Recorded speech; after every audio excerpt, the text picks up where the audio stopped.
Once there was a woodcutter with 2 children and their stepmother. The boy's name was Hansel, and the girl's name was Gretel. They lived so poorly that sometimes there was not even anything to eat. And then one evening he lay in bed, pondering how to feed the children further. His wife advised him to have children in the forest, light a fire, give a piece of bread each and leave them there, not all 4 of them die of hunger. But the woodcutter did not agree. And until then, his wife persuaded him that he finally agreed. And the children, because of hunger, also could not sleep and heard everything that their stepmother said to their father. And when the parents fell asleep, Hansel secretly rushed out of the house. The moon was shining brightly, and the white stones glittered like coins. Hansel pocketed as many of them as he could fit. Then he returned home and the children went to bed. In the morning, the stepmother came to the children, gave each of them a piece of bread, and they all went to the forest together. On the way, Hansel threw out white stones one by one. When they arrived at the clearing, my father began to light a fire.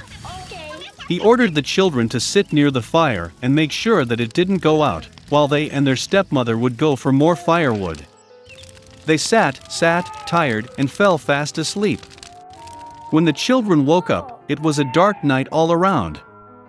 And when a full month had risen in the sky, Hansel took his sister by the hand and went, looking for the way through the pebbles, which glittered like new coins, and showed them the way. They walked all night long, and at dawn they came to their father's house. Some time passed. And the children again heard how the stepmother one night began to beg their father to get rid of the children. He refused, but his wife did not want to listen to him. She cursed and expressed all sorts of reproaches to him. When the parents fell asleep, Hansel, like the last time, wanted to collect stones, but the stepmother locked the door and the boy could not leave the house. Thank you. Early in the morning, the children were given a piece of bread each, even less than the previous time. On the way to the forest, Hansel shredded his piece in his pocket and threw the crumbs on the ground. The stepmother took them even further into the forest. Again a big fire was lit, and the father ordered the children to watch the fire while they and their stepmother chopped some more wood. When lunchtime came, Gretel shared her piece of bread with Hansel. And they fell asleep. We woke up when the dark night fell. And then a month came up, and they got together on their way, but they could not find a single crumbs, because thousands of birds fluttering in the forest had long been eating those crumbs. So the children walked for a very long time, but they could not get out of the forest. Suddenly, the road led them to the hut. Coming closer, the children saw that the house was all built of bread and biscuits, and the windows were made of pure sugar. Hansel reached up and broke off a piece of the roof, while Gretel went to the window and began gnawing at its windows. And then the door in the hut opened wide, and the old woman came out, leaning on a crutch. Hansel and Gretel were so scared that they even dropped their tidbits from their hands. And the old woman was kind and invited them to her hut. There was already abundant food on the table: milk, cookies, apples, and nuts. After dinner, the old woman made 2 clean beds for the children, and Hansel and her sister thought they were in heaven. But the old woman only pretended to be affectionate, but in fact she was an evil witch, who built her bread hut for this purpose in order to lure children. Early in the morning, while the children were sleeping, she took Hansel and put him in a small cage. And she ordered her sister to do everything that the wicked witch demanded of her. The old woman decided to fatten the boy in order to eat him later. So Gretel began to cook the most delicious food for Hansel, and she herself got nothing but leftovers. Some time passed, and the boy did not get fat. Then the old woman did not want to wait any longer, and decided to cook and eat Hansel. She ordered Gretel to light the stove and apply water. When the stove warmed up, the old woman ordered her to climb into the stove and see if it was hot enough. So she wanted to push the girl into the fire and bake her. But Gretel knew what was on her mind. She said that she did not know how to get in there, and asked the witch to show herself. The old woman got angry and climbed into the oven.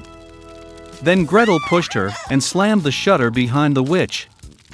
Wow, how terribly the old woman howled then. Gretel, meanwhile, rushed to Hansel and opened the cage. Having freed their brother, they went to the witch's room, in which there were boxes of pearls and precious stones in all corners, filled their pockets with them, and went home. For several days the children were looking for their way back. The forest seemed more and more familiar, and at last they saw their father's house in the distance. How glad he was to see his children alive. Hansel and Gretel poured on the floor all the pearls and gems they had taken from the witch. There was no need to think about food. And they began to live, and rejoice. And the father drove the evil stepmother out of the house. Once upon a time there was a prince in a distant land. It's time for him to get married. The king wanted his son to marry a real princess. The queen wished her son not just the daughter of the king and queen, but that she be gentle, intelligent, and graceful. And he himself wanted to follow the dictates of his heart. The prince went in search of the bride.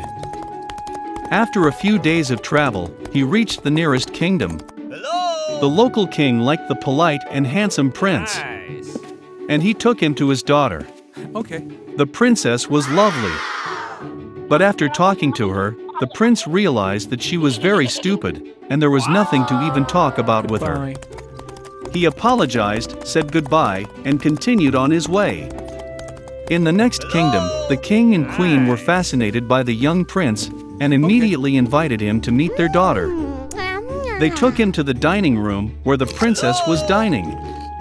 The young man greeted, but the girl did not even look at him. She was very passionate about her dinner. The prince thought the princess didn't care about him. Saying goodbye, he left this kingdom too.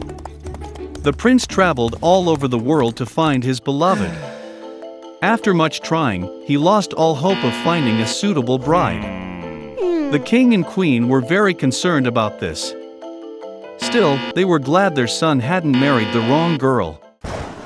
One night, a violent storm began.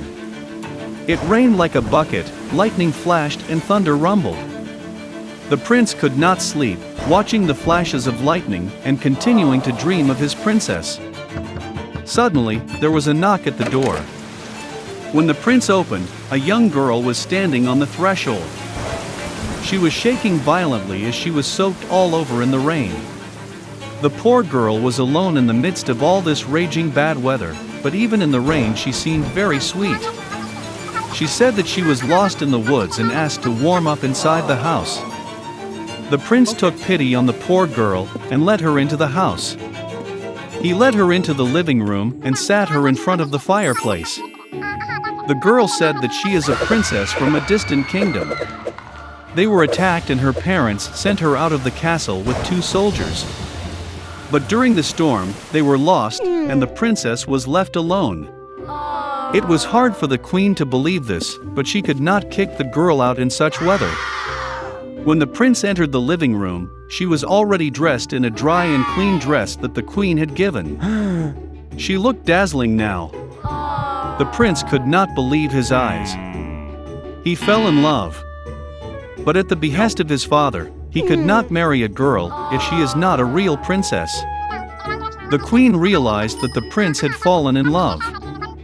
She reassured him and said that she knew how to find out if their guest was telling the truth or not. The queen went to the guest room, prepared for the young girl, and placed a small dry pea under her mattress. And on top, she ordered to put 6 more mattresses. Soon the girl went to sleep in her room.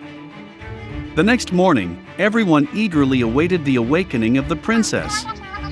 And when she woke up, the queen asked how she slept that night. The girl replied that she was very grateful for the night, and that she would sleep much worse outside in the rain. Despite this, she slept very badly and did not get enough sleep. And now her back hurts, as if she was sleeping on a stone. This was the answer the queen had been waiting for. She knew that only a princess could feel the pea hidden under the 7 mattresses. Hearing this and learning that the girl was a real princess, the prince told the king that he wanted to marry her. The king and queen happily blessed the marriage of their son and princess. The prince asked the girl to stay in the palace until the war in her kingdom was over. And he himself sent his troops to help save her country. They soon got married and lived happily ever after.